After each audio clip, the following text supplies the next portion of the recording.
Hi, I'm Tara Hitchcock. You're watching a special on-location edition of Harkins Theater's Behind the Screens. I should probably keep it down because some of the lions actually are trying to sleep. We are here at the San Diego Zoo Safari Park. This is where Disney wanted us to come and sit down with the cast of Mufasa, the Lion King. Makes all the sense in the world, and we had a chance to chat with everybody, including the guy behind the music. You know him, you love him, Lin-Manuel Miranda. Take a look. Long before they became legends, Mufasa and the prince who would come to be known as Scar became brothers. Tara Hitchcock from Harkins Theaters, which is where everybody's going to get to experience another Lin-Manuel Miranda masterpiece. I saw you ziplining yesterday. I sure did. You didn't seem nervous at all. In fact, you seemed a little bored. I wasn't bored. I was told I wasn't allowed to scream because you're not allowed to startle the animals here. But I also like, I like heights. I'm not scared of heights. You told me an amazing story when I talked to you for Tick, Tick, Boom about your son at the time getting on your lap, and there was a big scene with Andrew, and he said the piano will make him better. Yeah. And it got me thinking then about people's relationship to music. How has your relationship to music changed, or has it? Oh, you know, it's funny. My friend John Kander was 97 years old and still one of, the quickest, fastest composers you'll ever meet. He said to me, it's crazy that I've gotten to spend my life doing this, and I don't know where it comes from. Wow. I can't see it. I can't hold it. I can't thank it. But it's what I play with every day. It's what I get to work with every day. And so it's just, I just feel incredibly grateful for it, and that I get to make it and make it for others. When I am king, no other animal will break my stride. When you write a song and then you see it on the big screen as it's put to everything, what is that experience like? Has any song changed for you because of how you saw it after you wrote it, visualizing it, but then you see someone else put it to? Oh, that's an interesting question. I mean, the fun in working for Disney, in addition to, there's a lot of fun things in working for Disney, but working in animation in particular is they can go as fast as you can dream. And I'll never forget when I was writing Surface Pressure for Encanto, and I'm really just trying to rhyme as many things with surface as possible. And I'm really going very far afield. The ship doesn't swerve, has it heard how big the iceberg is? And then you watch what they visualize, and they've got the Titanic on screen, and they're going as fast as my train of thought. Wow. And so that's always been one of the joys of working in animation, is animation can move at the speed of thought. The Lion King in general has such meaning for everybody. What does it actually mean to you? I heard it was the first thing that you brought your kids to on Broadway. It's got some weight. Absolutely. I mean, even before I saw The Lion King, and I remember seeing it on a half day from school, going to a matinee, it's the trailer. Like, it was one of the great marketing flexes in the history of movies. Disney was coming off the string of Little Mermaid, Beauty and the Beast, Aladdin, and they just showed everyone the first 4 minutes of the movie. It was just Circle of Life was the trailer.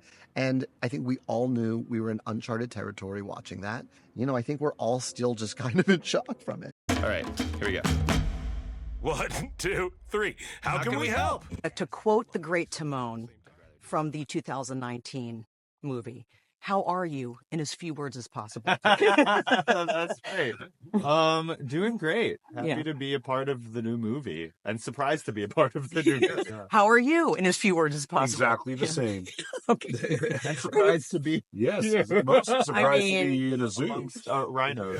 I thought this was a comedy. I think you could include an enthusiastic, rambunctious warthog a little And a bit more. charismatic meerkat you can't help but fall in love with. There are so many great lines. You guys have some iconic lines. The one that I swear, if it's not a sweatshirt or some kind of t-shirt, less childhood trauma, more meerkat. Oh, yeah. Please tell me, was that yours? Was that scripted? Is that one of your favorites? I think we made that up.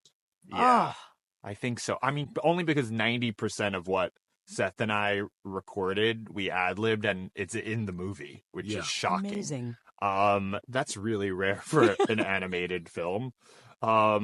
I even think they use more improv in this movie than in a regular live action movie. It might be I've the ever most improvised Yeah. performance I've ever, Same. other than Curb Your Enthusiasm or something Or, like Wow. or like Billy on the Street, obviously, Yeah. but like Yeah. in a more traditional Yeah, form. I almost all of it was improvised. Yeah. Do you have a favorite line? I mean, honestly, that is my favorite in the whole movie. You know what I remembered yesterday that Seth improvised, I believe, which is in the movie and made me laugh so much is when he calls Kiara a music snob.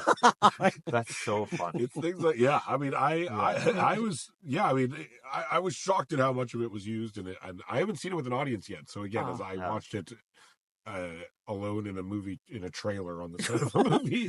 That just sounds sad. It really was sad. It Aw. honestly was sad. And so the whole time I was like, I think this is funny. I would love to see it with a group full of people, other than like my assistant looking at me over my shoulder. However, some of the themes may have resonated with you a little bit more if you're by yourself in I a was trailer. a little, yes, I got the loneliness that Mufasa felt. Yeah. It smells like home. Then it's gone. All right, let's talk about home, the concept of home. What is home to you? Oh, that's nice. That is nice. I feel really at home here. Mostly the same. Escondido is now home. I've set up a tent with the giraffes.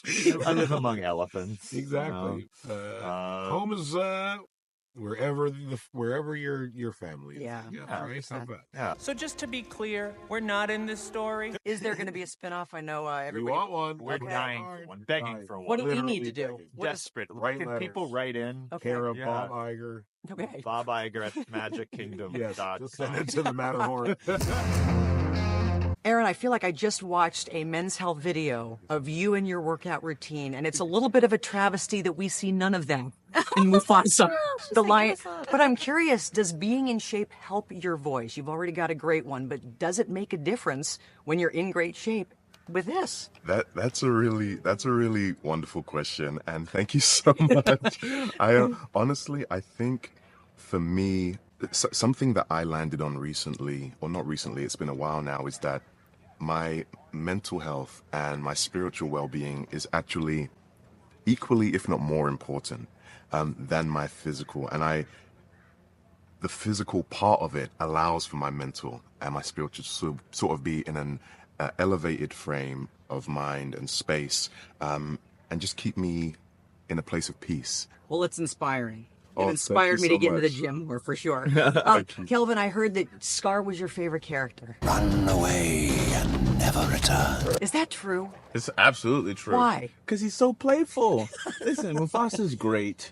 He's really charismatic and strong and charming and whatnot. But, you know, apples and oranges. And I particularly like oranges. Citrus, acid, someone with a little bit more flavor. Yeah. And I wanted to have fun and play. So I was really honored to play Scar and find a way to bring in this backstory so that we have a better understanding of why we But love hey him now, so listen, much. I love oranges too, but you know what they say about a balanced diet? What do they say? I mean, well, you know. Don't know? If you know, you know. I get to know. Oranges for you? No. Oranges for me. Oranges for you. Well, you know, it might be apples for Sarabi, but Let's it might go. be apples for Sarabi, but I do love oranges. She carries herself with such grace. Is that something that you could relate to the most with someone like Sarabi? I don't know that grace is what comes to my mind when I think of myself. So that's why I was a little nervous stepping into these shoes, because I think the prior performances are all about grace and just wisdom. And I think what's interesting is you get to complicate that history a little bit and see, yes, she's still graceful as Sarabi, the younger version, but she's still figuring it out. So there's moments where she's like, doesn't really know what she's doing, and she's a little bit, meaner than she means to be. Like, you know what I mean? You know what I mean? She's just like a little bit harsh around the lines, but not so much the grace for me. But Okay. I would love if people thought of me that I think way. you're But graceful. thank you. I do. Thank you. But I think she's a little feisty, which I think of myself as being. We're alive! I did it! I saved us!